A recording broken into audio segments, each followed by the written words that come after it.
Today is Friday, March 12th. What to know about a new deadline from the president when he wants every American adult to be able to sign up for a COVID vaccine if they want one, and when to expect the first relief payments to reach Americans' bank accounts.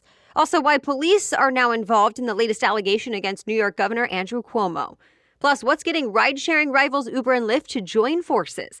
Why a JPEG file sold for nearly $70 million. And get ready for the Grammys. Welcome to The Newsworthy. All the day's news in around 10 minutes. Fast, fair, fun, and on the go. I'm Erica Mandy. Thanks so much for being here. You ready? Let's do this. In the first primetime speech of his presidency, President Biden said the goal is now to allow every American adult to be able to sign up for a COVID-19 vaccine no later than May 1st. And he urged states to help make that happen. The president promised the federal government will do its part as well by sending out a lot more supplies to a lot more places. Plus, he says the White House is working on a Find a Vaccination website as well as a call center meant to make it a little easier to book appointments come May. And he wants to let dentists, veterinarians, and other health professionals help give the shots. In the meantime, Biden is encouraging people to keep taking precautions like wearing face masks and practicing physical distancing. He said if everyone does their part, there's a good chance people could be able to get together to celebrate the 4th of July. Still, health experts say it's not clear yet whether we'll be totally recovered by then. A lot could change in the next few months. Some of that has to do with new strains of COVID-19 and how the virus mutates in the future. By the way, hours before that speech last night, Biden signed the latest relief bill a day earlier than promised. While not everyone is happy about the overall aid package, a portion of it means most Americans will be getting $1,400 in direct payments. And the White House says some people will start seeing that money in their bank accounts by this weekend. Police are now involved in the investigation surrounding the New York governor's behavior towards women. Officers with the Albany Police Department are specifically looking into allegations made by one of Governor Andrew Cuomo's aides, who said the governor groped her at the executive mansion where he lives. At this point, a police spokesman made it clear they have not launched a formal criminal investigation yet, but that these latest allegations may have risen to the level of crime. It was actually the legal counsel for the governor's office who reported this latest allegation to Albany police. She said she's legally required to report it, even though the unidentified aide did not want to file a report herself. Already, 3 other former employees have accused the governor of harassment, saying he made sexually suggestive remarks to them. But this is the first time the governor has been accused of inappropriate touching. And this is also the first time a current aide has made allegations. In the past, the governor did apologize for some comments made to women on his staff, saying he did not mean to make them uncomfortable. But Cuomo says this latest allegation is not true. He called it gut-wrenching and said he's never groped anyone. Either way, this latest investigation is one of many. You'll remember the state's attorney general is doing a separate review. And yesterday, Democrats in New York also agreed to launch an impeachment investigation. The committee can interview witnesses and review documents. Already, the AP says a majority of state lawmakers, both Democrats and Republicans, are now calling for Cuomo to resign. Others say, let's wait to see what these investigations find before pushing him out of office. Cuomo has said many times he will not be stepping down. To be continued. One of former President Trump's most senior cabinet officials spoke about what it was like inside the Trump administration the day of the Capitol invasion. Trump's acting defense secretary, Chris Miller, did an interview with Vice on Showtime. And in that interview, he blamed the former president for inciting the violent mob that stormed the Capitol. And remember, that is the very charge the House impeached Trump on, even though he was later acquitted in the Senate. Well, these latest comments are among the sharpest criticism Trump has received from his own inner circle. Miller said he wasn't sure if Trump thought his speech before the violence broke out would actually inspire the crowd to go that far, but Miller says it's clear it ultimately did. The former acting defense secretary also talked about the response to the riot since he was in charge of the military that day, and he's been facing some criticism himself for not sending troops in soon enough. To that, he said critics just don't understand how the military works, that the response was normal by military standards, and, quote, this is not a video game. He said he had to consider his ethical, moral, and legal red lines before sending in troops. So far, the former president has not responded to Miller's interview. More records broken on Wall Street. Both the S&P 500 and the Dow closed at all-time highs yesterday, and there's likely a lot behind the recent surge. Analysts say investors see a light at the end of the COVID-19 tunnel, with vaccine numbers rising and new case numbers dropping. Plus, the latest relief bill, which brings at least some hope of boosting the economy, probably helped. Also, more states have lifted restrictions this week, allowing more parts of the economy to reopen. And the jobs report that came out yesterday shows even more improvement than expected. Big tech stocks are still doing the best. Microsoft, Apple, Facebook, and Amazon led the latest surge. But other companies are doing well too, like those in healthcare and retail. All right, we have much more news still ahead, but first, this episode is brought to you by BlueBlox. BlueBlox has great, high-quality options for blue light glasses, but their selection does not stop there. Not only do they offer 3 different types of lenses, they also have a 100% light-blocking sleep mask and 2 light bulbs. You can also get your lenses with or without a prescription, or choose readers. No matter what, BlueBlox creates their products with the peer-reviewed research about blue light and health in mind.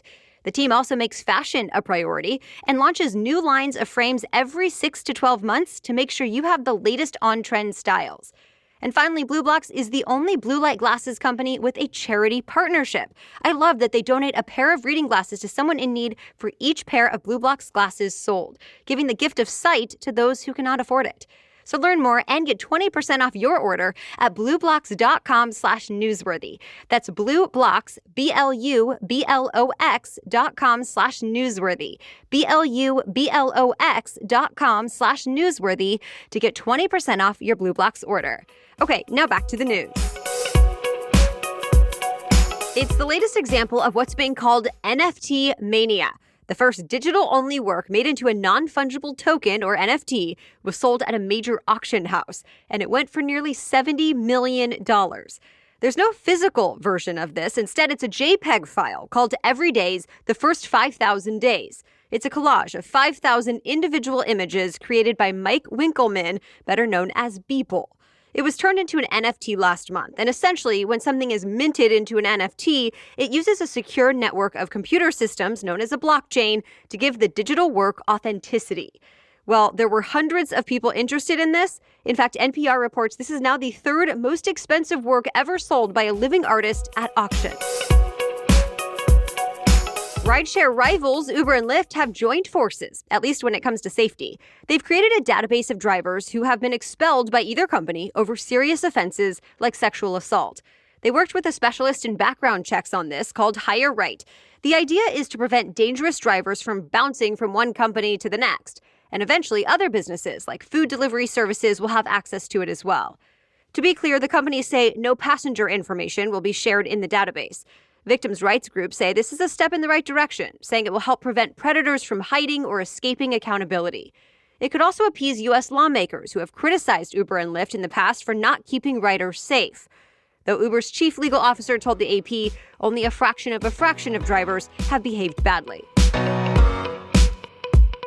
Netflix has a new plan to crack down on password sharing beyond your own household. It's testing out a new pop-up message that's already showing up for some people. It just asks, "Is this your account?" Then it asks people to verify by having a code texted or emailed to the owner. And if they don't enter within a certain time frame, they won't be able to get into Netflix. Netflix thinks this might prevent some people from getting into accounts that aren't actually theirs. Analysts estimate some 42% of people use someone else's passwords, and in 2019, it likely cost streaming providers some $9 billion.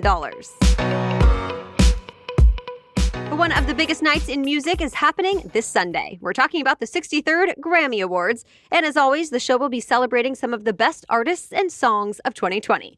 This year, Beyoncé has the most nominations of any artist. She's up for 9 awards, including Record of the Year and Song of the Year.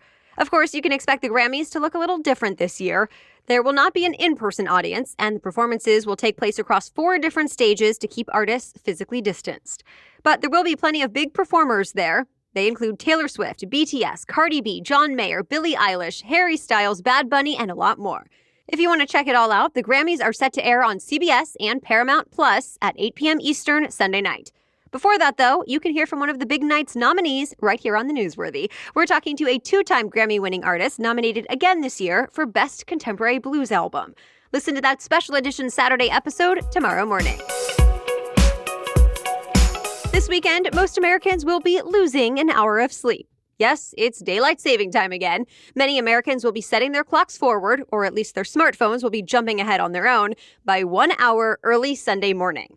Even though you may get a little less sleep this weekend, the days will start to feel longer since the sun will be setting later in the evening. Still, critics say daylight saving time is simply outdated, while others argue it's actually harmful since it messes with people's sleep routines, which can lead to health problems or accidents. Love it or hate it, daylight saving is still the norm in much of the U.S. Only a handful of U.S. states and territories have chosen to not recognize it, including Arizona, Hawaii, and Puerto Rico. And that's it for the main news today, but now it's time for Feel Good Friday, when we bring you one extra feel-good or positive news story before the weekend. But first, this episode of The Newsworthy is presented by America's leading beverage companies, who are working together to reduce plastic waste in our environment. Not all plastic is the same. America's beverage companies are carefully designing 100% recyclable plastic bottles, including the caps. Their bottles are made to be remade, and they're investing in community recycling programs to help get more bottles back so they can be turned into material used to make new bottles. That completes the circle and reduces plastic waste. Please help get every bottle back. Learn more at everybottleback.org. Again, that's everybottleback.org. Okay, now back to Feel Good Friday. Today, we're talking about how a fake cosmetics website was built to help people escape domestic violence. A teenager from Poland created it. She told the BBC she knew people were cooped up at home during the pandemic and some were possibly stuck with an abuser. So she created a covert way for people to ask for help. And it's all under the guise of shopping for cosmetics. For example, when someone writes in asking to buy a certain cream, a psychologist responds pretending to be a salesperson. They may ask how long the skin problems have been going on for or how the affected skin reacts to alcohol. In this case, skin is code for abuser. Victims can even place a fake order and leave an address, which is code to have authorities visit their home. At first, the teen just shared this with her own family friends and friends of friends on Facebook, and then the idea took off. A prominent women's rights group even got involved and got psychologists and lawyers to help with the cause. So far, the site has been able to help hundreds of people. Thank you so much for listening today. We'll be back with our special edition Saturday episode tomorrow and another news roundup on Monday. Until then, have a great day.